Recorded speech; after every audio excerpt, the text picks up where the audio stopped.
Hello and welcome to the aForm show. My name is Alan George and thank you very much for tuning in. Each week, we sit across from thought leaders and change makers in the architecture and design space of the GCC. We dive deep into their experiences, both professionally and personally, and share their valuable insight as to what makes them tick. Our goal is to add value to your day and help you navigate your own personal creative journey. Finally, the opinions and the views of the guest speakers are that of their own. They do not necessarily represent the views and the opinions of the show or the host. Welcome to the show, everyone. Today we have Mr. Govind Shepley from 2106. And typically, this is where I would go off into an introduction and tell you how awesome our guest is. But today, we're going to do something a little different. We're going to hand over the mic to Govind himself.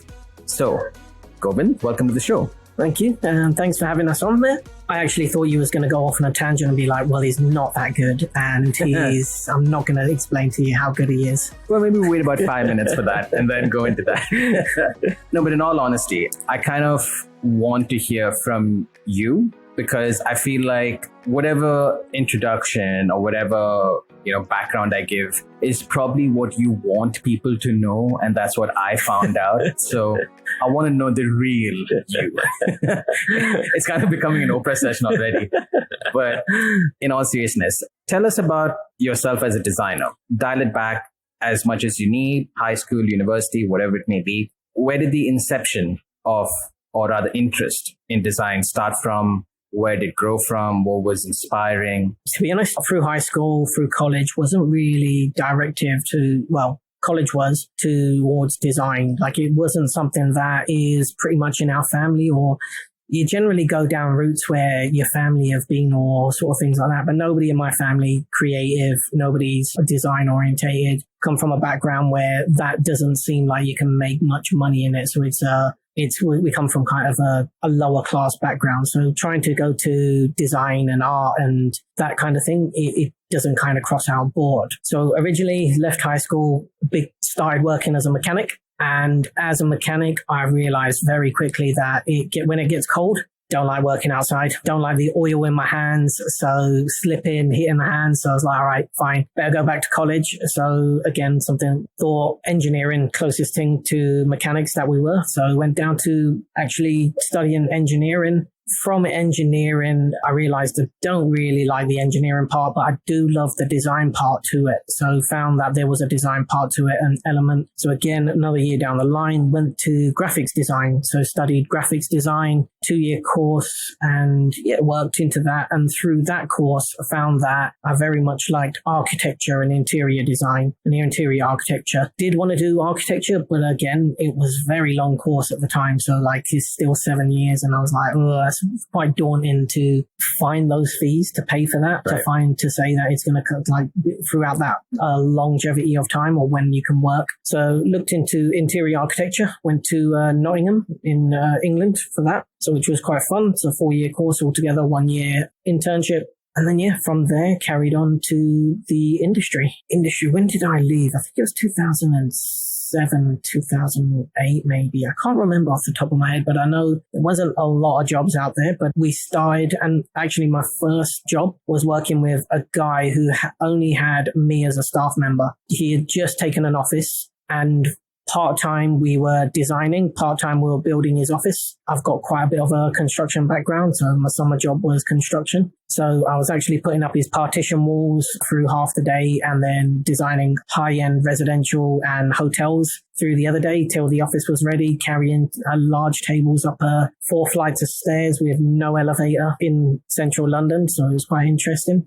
I can't help but think about the scene from Friends and Ross where Ross is like, the staircase was as tight as that. But it was interesting because I learned something very good from him from the start of my career, which was be very detail orientated. So he was very focused on details, very focused on perfection, on your drawings, on your making sure every kind of key is ready, every kind of detail's ready. So it was good. It was interesting. And because I was the only one there, I had full on, it was like a mentorship. So from there, went on to retail design. So worked for Hackett fashion label, would design their concept stores so across the world. So worked with them for a year and a half.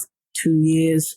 From there, went to work with Black Sheep, which is a hospitality brand, so a hospitality design agency. So I wanted to focus on, throughout this whole career, I was kind of working through, where do I want to do? What do I want to design? How do I want to design? And just kind of picking and choosing companies that could give me more experience in new things. So I've gone from luxury, residential and hotel design to retail design, and then found hospitality design, restaurants, bars, hotels, and absolutely fell in love with that. So from there, went to work with another company that brought us over to Dubai, worked in Belgium with them for a little while, then come over to Dubai, and that was hospitality based, and then set up 2106 in Dubai. So yeah, that's in the brief, or was that long?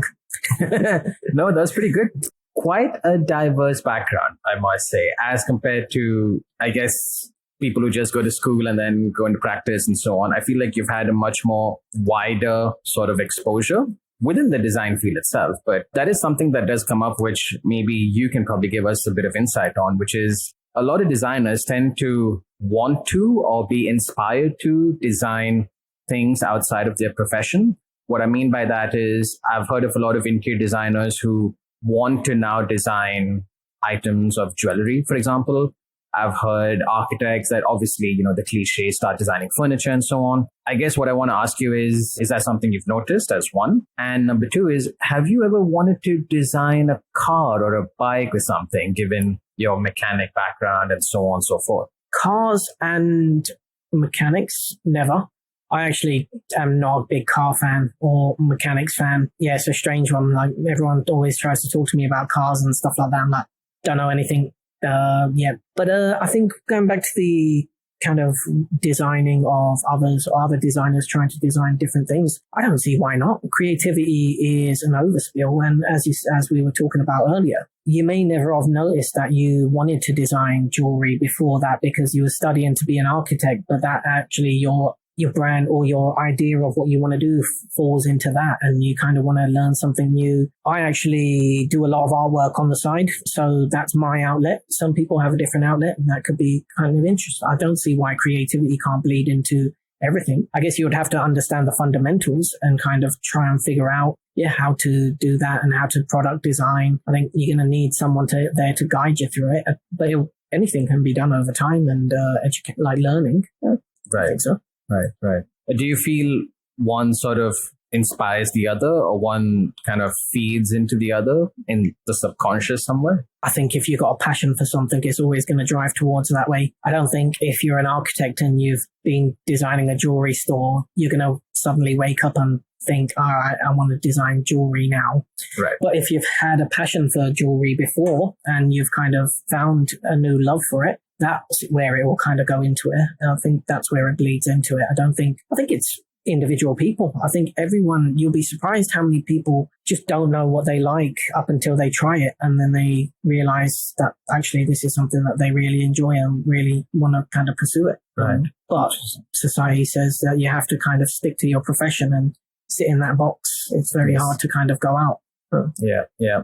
No, that's absolutely right. I think that's one advantage that creatives have, that you actually, I guess, not as easily, but I mean, you can still just pick up a sketchbook and, start thinking about stuff visually without necessarily having to commit to it per se. I think that's quite interesting. I then maybe want to talk about 2106. I mean, what was the need to start 2106? I'm assuming that you wanted to serve a particular market niche, or you maybe want to start up your own firm. I mean, what was the major driving force behind that? None of that. Not because I wanted to run a company, not because I wanted to own a company, not because I wanted to serve any particular client or I saw a niche. Purely because it was a means to an end and a necessity. Recently was made redundant. So at that time, not recently now because I still own the company, recently made redundant. So I kind of sat there. My wife just come over from England to kind of settle down. She just got a job and I just didn't really know what I was going to do after that. So I was sitting there for maybe 2-3 weeks and she said, just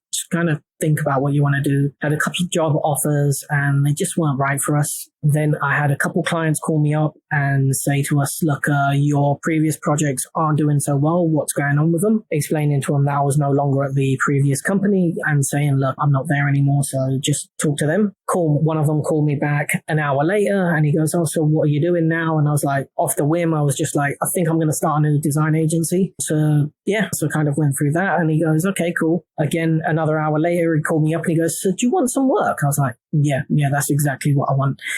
So it just kind of worked organically. So it really was a client who really liked what I did previously and come back to us. And then another client who, again, was working on a previous project with, I hope I don't get sued for all of this, come back to us and was like, okay, yeah, we have this new project coming up. We're not tendering it out to anyone. We want a single source to you. Can you do the project? I was like, yeah. Okay, fine. And then again, it just kind of snowballed from there, from different projects, different people. As slowly introducing my company to the market, that's where I started finding the niche and finding the idea of who we are. So we've kind of grown organically.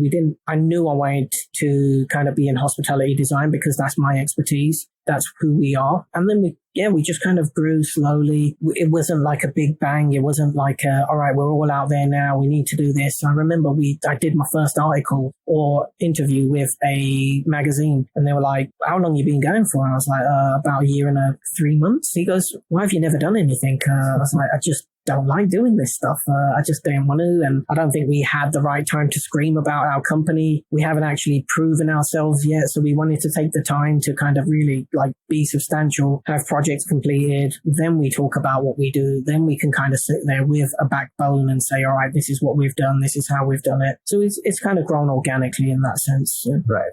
Which is quite a breath of fresh air because I suspect that there's quite a few firms in this city that started this in the way, but I don't think any of them would actually admit to the reason why it started in the sense, which I think was quite honest of you, and I thank you for that. Because I'm sure there's many other designers who maybe at the minute are exactly in the shoes that you were, and I guess this kind of tells them that it's okay to be in that place and you actually can do it organically and not necessarily need the kind of capital and, partners and necessary evils that come along with that kind of journey. You can actually do it organically by yourself as well, which is quite cool. You touched upon hospitality kind of being your main focus at the moment. So could you maybe walk us through a single project if you want, or maybe generalize?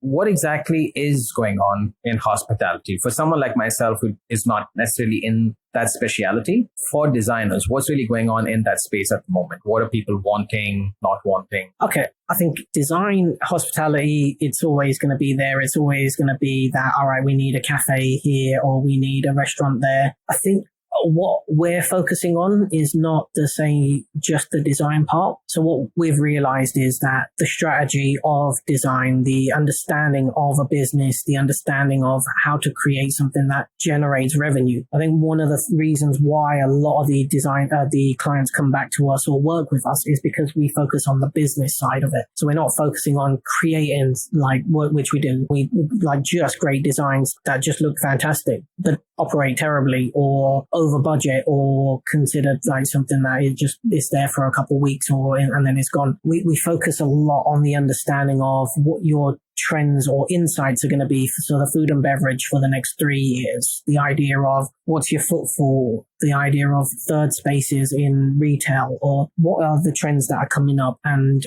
not so much trends or the insights in the forefront of design. So strategy design, what are you considering is your footfall? Who are your target audience? We get a lot of clients who come to us and like, we want to build a cafe here and these are the tables we're going to have. These are the things we're going to do. These are the clients we're going to get. And we have to sit down and say, look, no, you're not. You're not going to get that footfall here at all. Those are the type of people that don't come around here, and your tables don't even fit your plates on. So let's take a step back and let's actually review your location properly, get an understanding of you and analyze your market, and then let's sit down and direct your design. It doesn't mean that we are telling you what to do or we're directing or saying that is completely irrelevant, but let's just tailor it into the right direction. I mean, we get a lot of design that's just, all right, let's just do that design, move on to the next one, move on to the next one. Right. Whereas what we do is focus on the client basis, focus on what we're creating, at that time. Like we've turned down several projects that we just don't believe are right for the market or right for us, because we just don't think they've got the backbone in the market, and we don't want to kind of saturate the market again with just another design restaurant, just another location, just another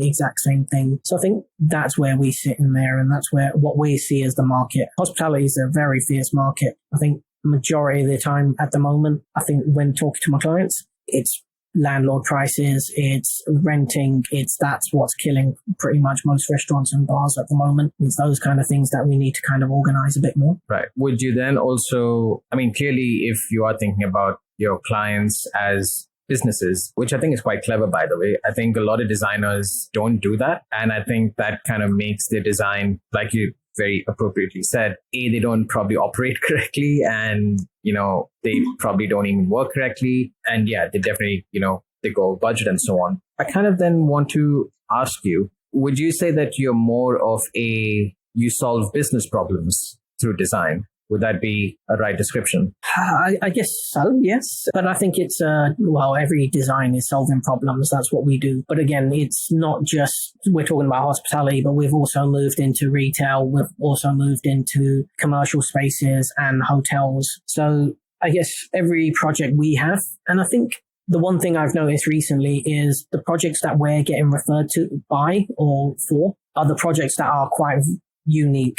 So there's no kind of base model for a lot of them. Right. So right now we're working on a hydroponic farmers market. So it has all the vertical farming in there and kind of the idea of that, and a food and vegetable store. Client come to us and say, we just want a food and vegetable store for our hydroponics to sell. And it's like, you can't really do that anymore. A supermarket is a supermarket, but you're not a supermarket. You're going to be a vegetable store. What makes you differentiate yourself from coming to be, why would I come buy my groceries from you if you're just a grocery store where I could go to another supermarket? And we come up with the idea of, okay, with what I found picking their brain is that with their hydroponics, they love the idea of educating people and getting people to understand. So we started to work on a location that actually brings in schools to that location so that they have an education center. They can talk about it with the kids, go through that process of here's the hydroponics at stage 1 to stage 10, and showing them that they're growing, how they're growing, how they're kind of changing as that product. And it captures a younger audience that then brings the kids, gets their mum and parents to come there. Then we looked at a co-working space within that space so that people have that, creating an ecosystem within that, and a cafe kind of area. So people who are working there then pick up their vegetables, then they go home, or people who are coming there for picking up their kids, then the vegetables are there. So you kind of create an idea of that. You had two offices, you had an office building and you had a residential building. So again, two very different target audiences, grab and go food for the offices, vegetables for the residential people, and the kind of creating that. So I think always solving the problem, and I think picking out how to kind of think about it in not just the hospitality sector, but anything we design in that way. Right. I think that's pretty cool. I mean, I would want to get vegetables from there. That sounds like a fun place to be. Yeah. Which is interesting, because I would have thought that there would be, I mean, that is definitely something which I've not heard of in the hospitality space, no doubt. I then maybe want to ask you about retail, because retail is kind of this, I guess, big question mark about, do we need brick and mortars? Do we need online? Do we need both, blend of both, one or the other? Where do you stand on that when it comes to retail? Because we do, again, a lot of insight, trend reports and strategy design. And I think one thing we've been finding so far is that brick and mortar is slowly dying, but in different regions, it's happening faster, whereas here it is still relevant. I think we're looking at how, I wouldn't say remove malls. Malls are different in this region to what malls would be in London, England, or America. I think the idea is just reconfiguring. It's making a difference between those. So we're looking at how third space works in retail stores. How do we create something that's more of an experience within that space? Right. Sorry, can I just pause you, because forgive my ignorance. What is a third space? So utilizing the spaces around it. So how do we create a seating area where people are going to be, or how do we create a experience area that's going to interact with those spaces or those retail spaces? How do we create something that influences the design or the space that it's within? So if you look at malls, you've got a lot of dead space on the walk-in spaces, areas like that. And then you've got these weird carpeted areas with just 2 chairs in that. Right. And then you've got the big facades. And could we work with something on the facades? Do you need all of that big kind of glass facades just to kind of barrier it in? If you look at coffee shops, could they be using that as window seating or as bench seating with those spaces? Right. Can we focus on bringing the retail out a bit more and working in those land? I guess it's a bit more difficult on the landlord side to kind of direct how we do that. But again, we're looking into it. We haven't solved the problem. We're trying to figure out how and what the next steps are. I think for retail seems there's a big change. You've got a lot of new stores like, say, the click and grab or the brick and mortar kind of Amazon stores that they've got coming up, but they call them click and mortar. So you've got very unique kind of concept stores that are there. You've got very interesting kind of spaces that are coming up. I think it's changing very quickly. And you've seen in London where Topshop has just closed down on Oxford Street and it's been taken over by IKEA. So again, is that a good location for them for experience or brand awareness? And I think kind of that. I think most stores nowadays are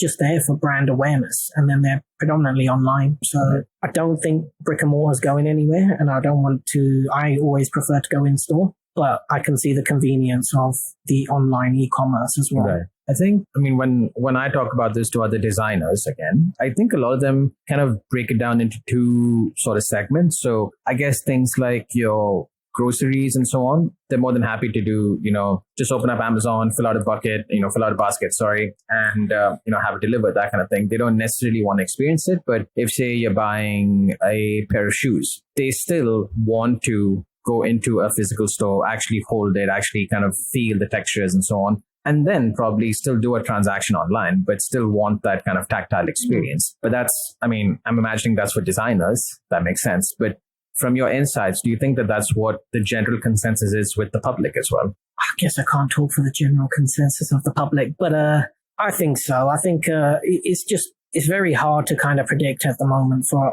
ourselves, but I think looking at it, it's going to change and it really, like you can see it already. You can see the concept stores coming up. You can see a way people are changing their stores to make them more experiences instead of just stores, as you said. So as you said, how do you create something that is more tactile? You go in there, you experience it, then you can even go home and order it online anyway, but you still want that experience. What draws you there? But you're not going to drive all the way down to a mall to just look at one pair of trainers. So what's the next step? Why are you there? What are we bringing people there for nowadays? Right. Okay. Interesting. I've thought of it that way. So, clearly you and your office obviously have been giving a lot of thought to, the future of hospitality, retail, and so on. What are the kind of projects that you guys are working on at the minute? You've already mentioned the hydroponics one. Anything else which our listeners would find, a big Tron moment there, anything else which our listeners would find interesting to hear about?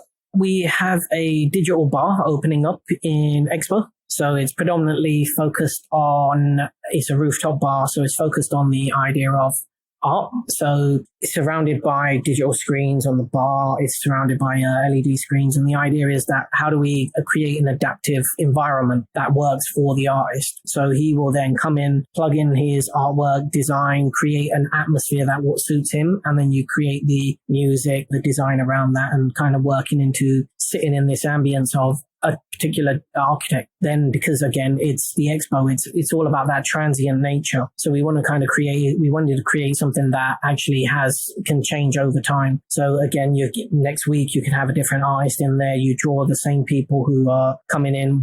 How are we going to keep drawing people back in? So again, supporting with artists. All right, you're going to not just come in for a bar for the food, you come in for the artist as well. You can bring people here, you can see the experience. So it's kind of interactive and works well with kind of creating that same experience that Expo is looking for. So I think that's quite an interesting one. Working on a vintage car room cafe kind of idea. So again, taken away from the original idea, which was a showroom for vintage cars. And I was just saying to him, like, look, do you really feel like that's going to capture your audience? Are you going to get footfall for that? Could it be that you create a culture around this? So you get people coming for coffee, you get people sitting around, bringing their cars to you, and everyone kind of creates this hub that you want. That could be your unique selling point. That could be your unique tribe and kind of idea of way we do it. We just opened up Tokyo restaurant in Saudi Arabia, which is quite interesting. So again, it's a 25-year-old restaurant, original in Saudi Arabia. What they come to us was, again, a revive of that industry, or a revive of what the identity looks like, the idea of how it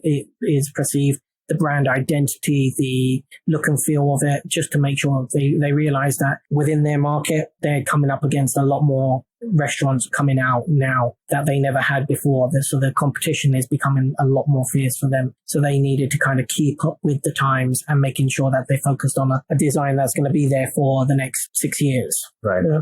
Right. So I think a couple of those ones are interesting. Just trying to think. We've got a couple others. Can't remember off the top of my head now. Just those 3 or 4 of them. I mean, that gives someone like myself and our listeners a lot of insight into what kind of firm you are, what kind of projects you do, which, I mean, to be honest, sounds awesome.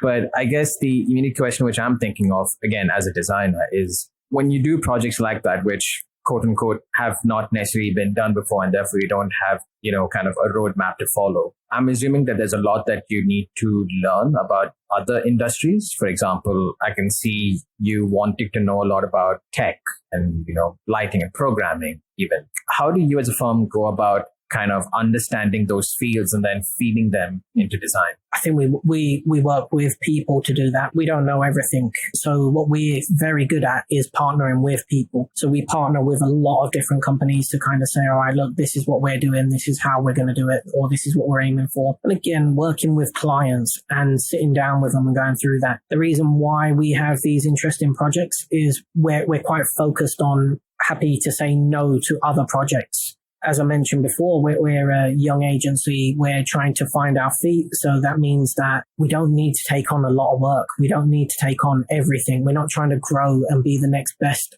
next idea or consume as much as possible. What we are trying to do is perceive our projects as what we want to be doing. So sitting there, taking the time to work on those projects, sitting there, taking the time to learn on those projects and making sure that the details work. Usually with this market, you end up having the project and then them saying we needed it last week, and we work backwards from that time frame. So you never get the time to kind of acknowledge or get an education in it. You're just kind of fast paced. Whereas we sit back and then on top of that one, you've got another 5 projects that should have been completed because We're just getting a constant flood of them. But what we try to do is kind of collate those and just say, all right, these ones aren't for us. These ones are for us. It gives us the time to do these ones very well. Yeah, we won't make as much money at the end of the year, but that's not an issue for us. We rather focus on the quality of the work. And I think going through that, it means that we can then learn a bit more with these other subcontractors. We work a lot with different lighting companies to kind of give us the information on that. So one of the things we were talking about, retail, how can you transfer information and data through just a light fixture? So you can sit above it and you can kind of scan your phone there and it kind of comes down. So you've got that kind of idea. So we work with consultants. There is no need to try and reinvent the wheel, I don't think. I think there's plenty of people out there who have the skill sets that you can utilize and use. So you should do. I think that's why we keep our team quite small, because there's an abundance of people out there with amazing resources. Right. Yeah. Right. Interesting. Because I feel like there's a conception with young designers, especially, that they need to be knowing all of this information if they were to do innovative projects like that.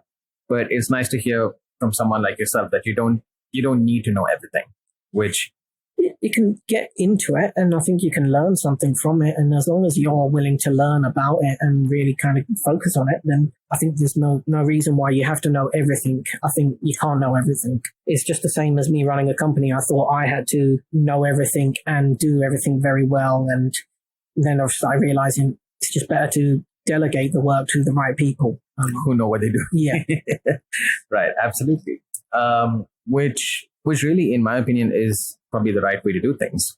While we were speaking, I kind of had a thought, and this is maybe something which, again, you can share your insight on, because I think, again, this is something which a lot of audience who are probably running their own firms have a problem with and don't know how to work around it. Yes, on the one hand, I guess it's a very good thing, an advantage, maybe even a convenience to say that you can turn down work which you don't believe in or don't want to bid for whatever your reasons may be. But financially for a company, for a studio, for an agency, how do you sort of justify that, offset it? I mean, I'm sure there's something in your financial outlook that allows for you to kind of, decline work.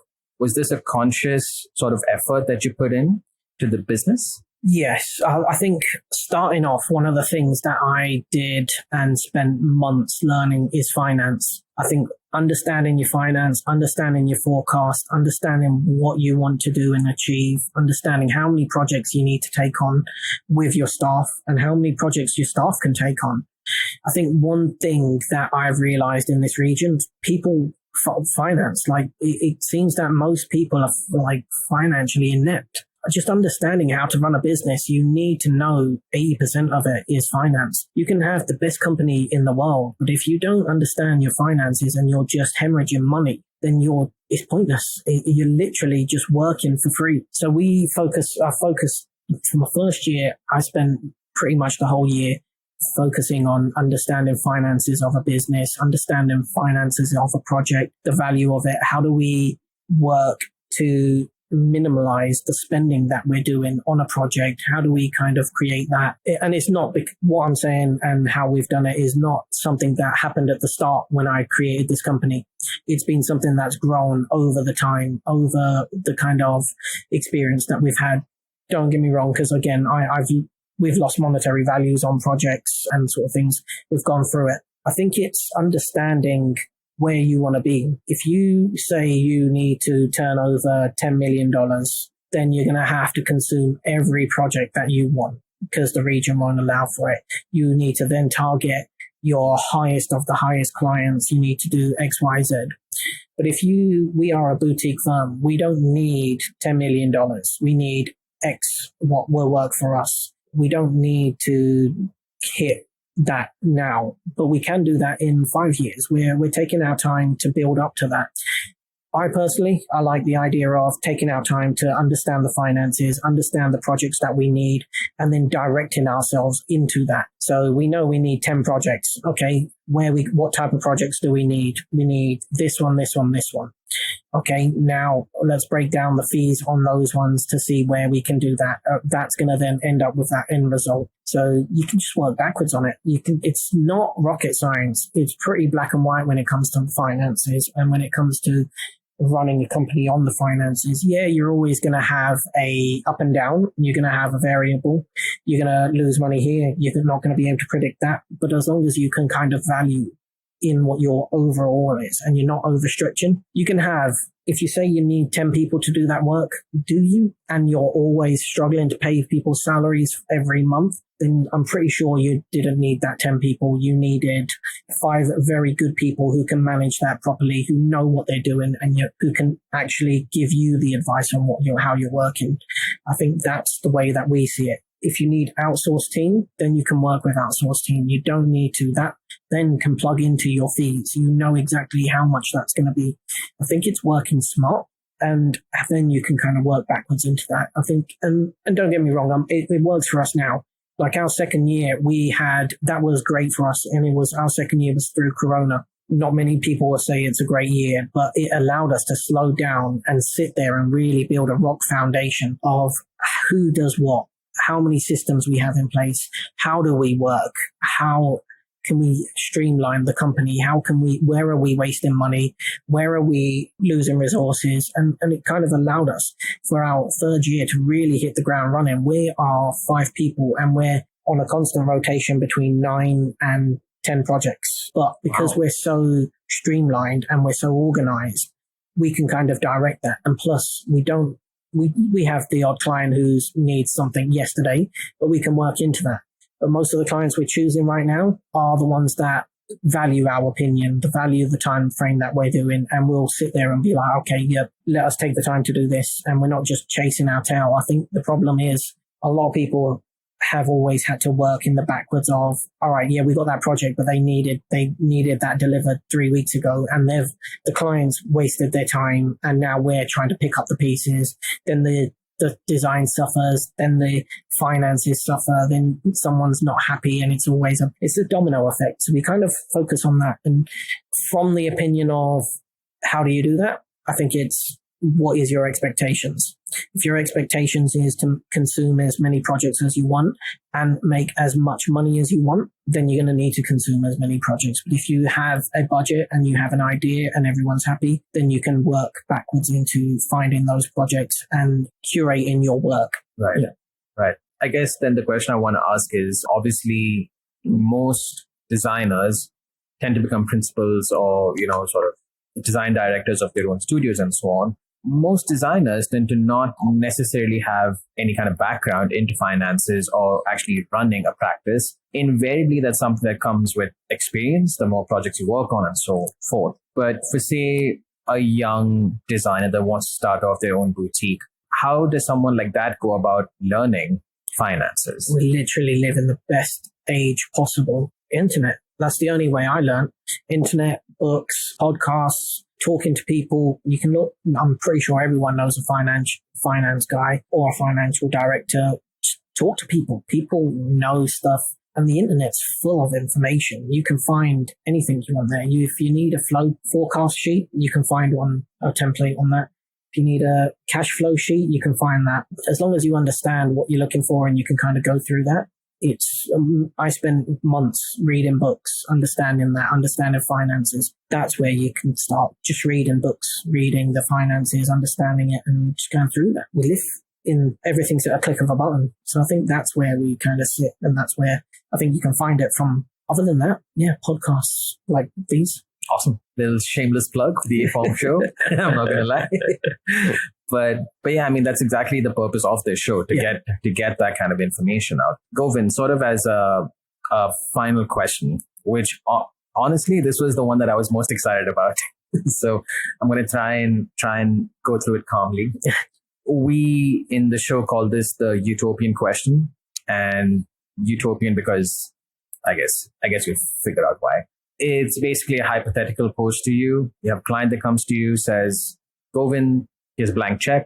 Here's my property, 1,000, 2,000 square feet, whatever you need it to be. And the only requirement of this project is, obviously, I want it developed, but I want it to be able to give back to the community in any way that you see fit. What does someone like yourself in 2106 want to do in a place like that? Wow, actually, I've never really thought about that. Predominantly, all my clients are based around building businesses and finances. So making sure that they get the most for their money. But when you just throw a blank check at something, it's a lot more difficult. Right. But the only requirement being that it probably needs to give back to the community, needs to engage with the community a bit more. And in your case, I guess it could be an enclosed shell and core, or could be a brand new architecture project as well. I guess public spaces for me. I think the undervaluedness of a public space or a nice garden or a green area, I miss so much out here. I think something like that where you can kind of create an ecosystem. Again, we're looking at that farming. I've always had a very good background of creating vegetables, growing vegetables, farming from my nan, working with her in her garden. I think something like that, the health benefits from that, the social aspects of that, the creating the community, I think something like that I'd like. How it would work, I would have to do a little bit more research into it. But I think something like that, something that's very much with greenery and a touch of having that kind of green thumbs, building a community around that. Again, you've got the idea of how do you use those vegetables next? Where do you put those? Is it that people just take them away? Or are we doing this for people who are homeless, growing the vegetables for that, the value of those, giving those back out to those people? The mental health kind of aspect of it helps the individual to grow those and makes them feel better.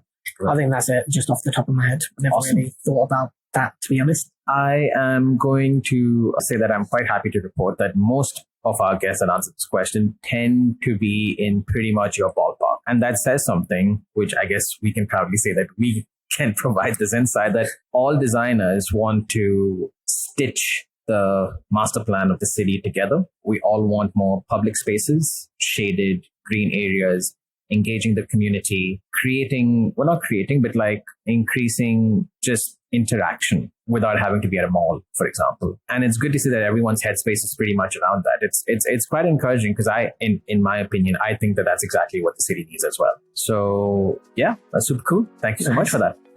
Nice. Yeah. And on that note, Govind, thank you so much for giving us your time today. We look forward to seeing you and seeing 2106 at the expo and so on. Definitely going to visit and definitely going to have you on the show again for sure. Yeah. And on that note, thank you guys for listening, and we will. Thanks for having us. Really enjoyed that. Thank you. All right. We will catch you guys next week. Fellow aFormers, thank you guys for listening. Thank you guys for being part of our journey, and thank you for the immense support we've been receiving for our episodes. It has and continues to be a very bumpy road, but we wouldn't want it any other way. If you enjoyed this episode and it brought you value, please share this episode with anyone who may benefit from it. But of course, if you loved the episode, follow us on Instagram and LinkedIn, send us a little DM, and we may just send you a secret link to a secret episode which we've been working on. Wink, wink, nudge, nudge. See you next time. Keep sketching.